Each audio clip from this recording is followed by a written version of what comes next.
Thank you for joining me. This is part 2 of our front bodice uh, sloper that we are drafting in Adobe Illustrator.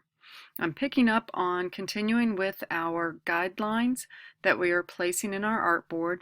This is found on page 41 in your pattern making textbook.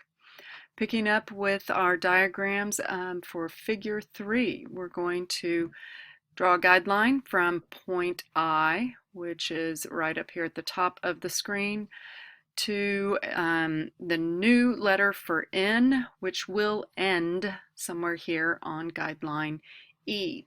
All right, to get our attributes, I'm using my color picker or eyedropper. I'm sorry, that is the letter I on my keyboard. I'm going to click on that to get the same attributes as my other guidelines. And then I am keyboard shortcut backslash found underneath your delete key. I'm going to join up here at I to N is going to be the length for my new strap plus 1/8 of an inch. So from here, whoops, I actually want to click and hold the button down and drag and read the length here in the little dialog box next to the end of my cursor till I get to 17.5. So coming up here, I want to intersect on the line where point E is. So there is that guideline. And my new letter for that point is N. All right, now to mark the letter P, which is going to come out here a little bit to the side. Let's zoom in some. The instructions in your book say to mark P 1.25 inches out from N. There's an asterisk next to the letter N, and a little bit further down on the page is a little box dialogue that talks about different size cups depending on what size C or a D cup that the wearer may be. But in this case, we're just going to go with the directions here for 1.25 inches.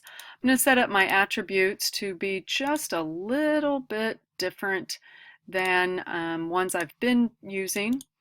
And I'm also going to draw a rectangle. That way I know from one point to another that I have that, and it's also squared off.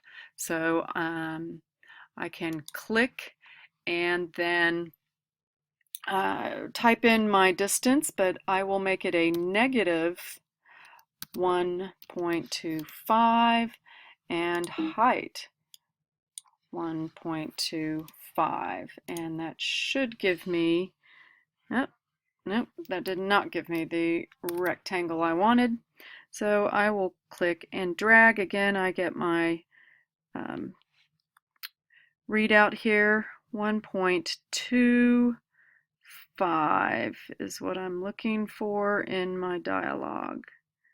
28, 22. Well, I'm trying to get there.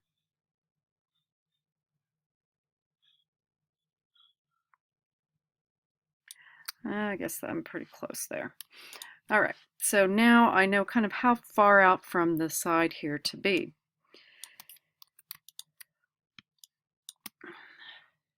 I need my measurement actually from N to O. That's one I still also need to do. That is my side length.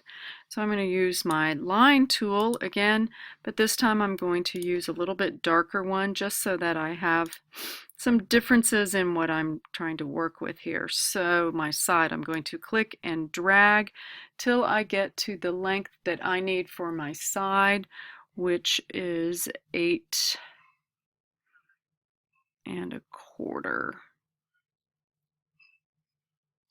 So that's pretty close.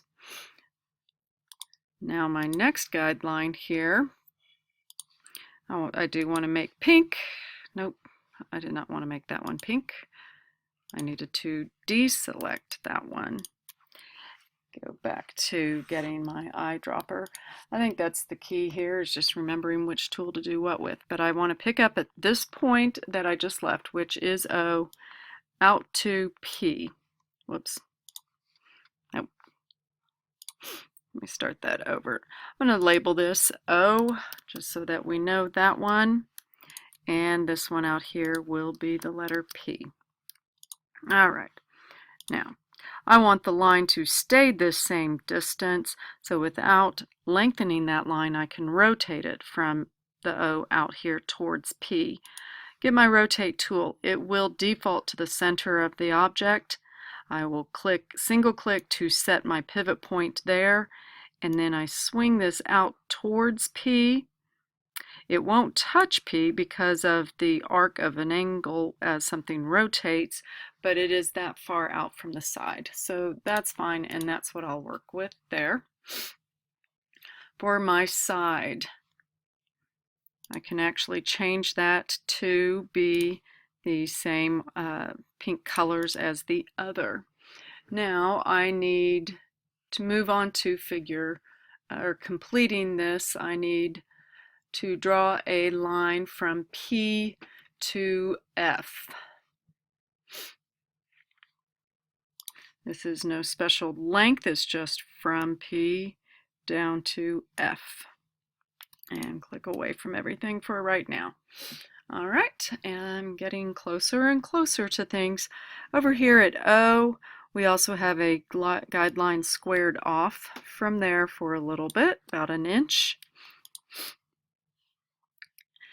I'm going to save at this point, Control Save. Moving on to figure 4, P to Q. We will have part of our waist arc at this point, so we need to put Q on here. It'll be our waist arc plus 1/4 inch ease less the distance from B to F. So it's taking the whole waist arc, removing what was the B to F distance, and we'll be measuring from this distance over. What remains between these 2 points will be our dart excess. So that for my measurements will be 4.875. So I do need to mark that back this direction. Since it's kind of on that same line, I am going to go ahead and change the color of it. And I'm going to click and drag because it needs to follow this odd angle till I can visually see by my counter here as close as I can get 4.875. That'll be pretty close. So I will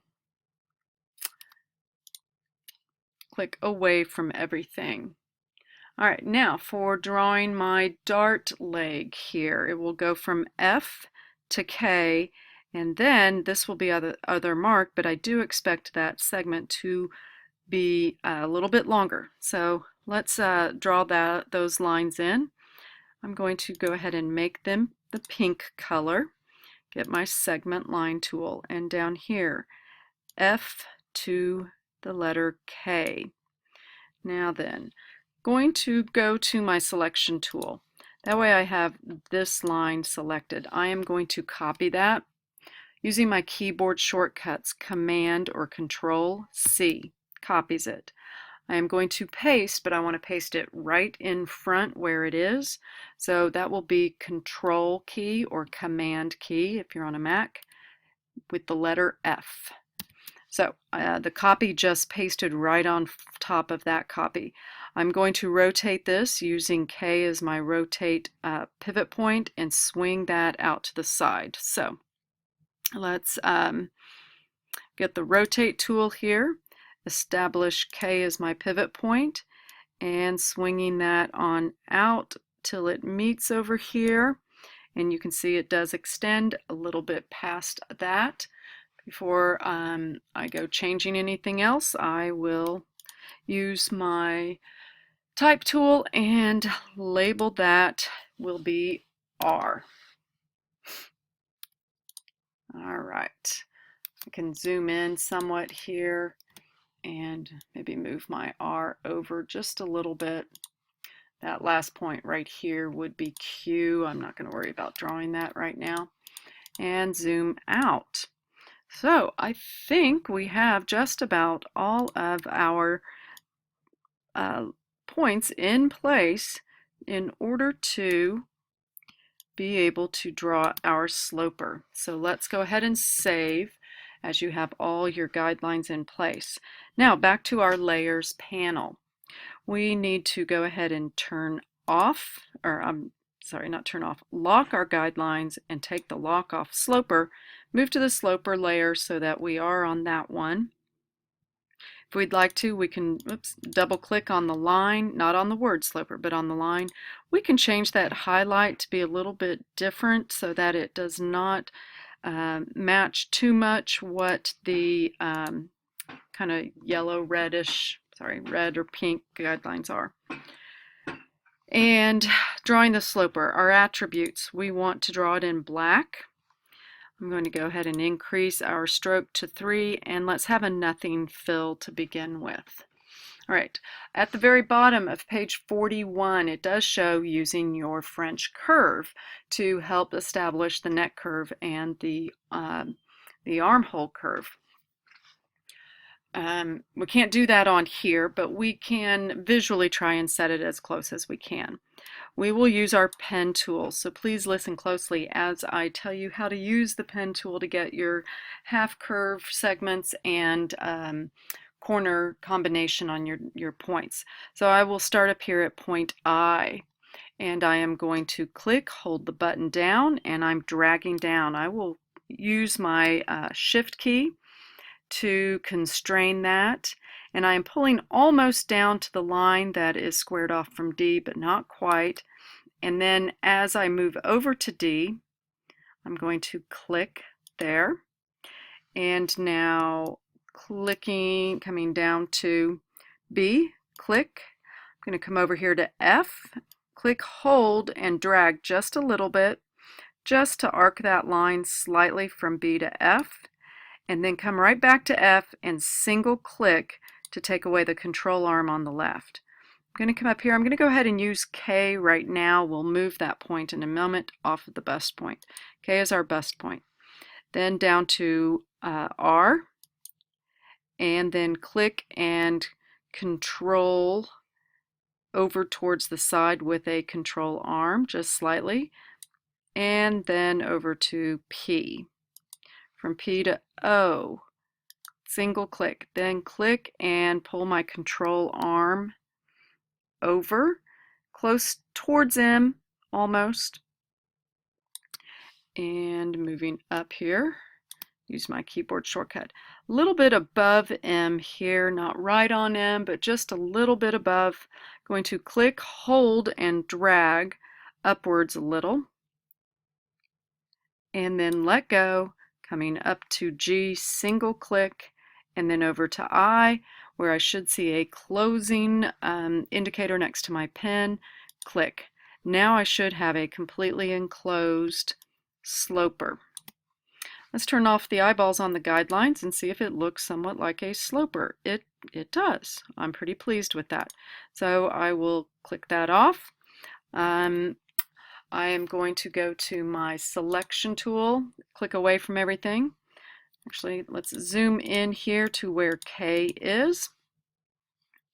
Come over to my direct select, make a single click to select this point at K, and now I can click, hold, and drag, and I want to pull that off of our bust point by about 5/8. So those, using my grid, 1, 2, 3, 4, 5. Okay, right up in here would be about 5/8 and centered in that space. So that's going to be my dart point there. Click away from it. Let's make a circle and crosshairs for our bust point. Go to your ellipse tool, it's buried underneath your rectangle tool. And starting here at point K, we are going to click, hold our mouse button down, use our shift key so we stay in a perfect circle, and the alt key lets us draw from the center out. We only need to make it about a 1/2 inch wide circle, so 0.5 would be good. Click away from everything and use our line tool. We're going to make our crosshairs. So from the top, click, drag down to the bottom edge of the circle, and from one side here, Click, hold, and drag to the other side, then click away. I'm going to zoom out just a little bit. There we go. I can turn off my guidelines again. There is my sloper. If I'd like, I may want to play around a little bit with this neck curve till I like better what I have. There we go. If I needed to with the arm curve, I might do that as well, just to see what I've got. But overall, I think I like a lot of that. I can go ahead and make my grain line. Remember the arrowheads that we can add to the beginning and the end of the arrowheads? That's on your stroke panel. And then by labeling it, we will call this the front bodice. Whatever size you did, or you could do custom size and then put the name for whoever you might have made it. You should also include the date. So in this case, I will put January 2017 is when I did this one, and all of that. We can drag our selection arrow around everything and then go to Object. We can group it. If we need to ungroup it, we can. All right. Let's see here. By using my Direct Select tool, I can, my Direct Select Group tool, I can select just the bodice because I did not change this beforehand, but I could change it to a light gray if I wanted. And looking back at our layers, I can turn the guidelines back on. Now with the bodice filled, we can't see all the guidelines through it, but what we can do is click on the guideline layer and drag it above the sloper layer and puts the guidelines on there. Of course, the guidelines you can turn on and off whether you see them or not, but that is what we're looking for. Go ahead and save. You will be completing a back bodice, which you can do by adding another artboard. Right over here, you could do 20 by 20 if you would like. So you can either do it from this tool here, or you can also, under layers, go to artboards and add one like so. Then we would follow the guideline settings on page 42 and 43 in your textbook to draw the back bodice. That will be your challenge this week, to see if you can apply the same techniques you've just learned, but by using the measurements and the directions in your textbook to develop your back bodice. Go ahead and upload the final file having the front and the back together for your assignment. If you have any questions, please let me know.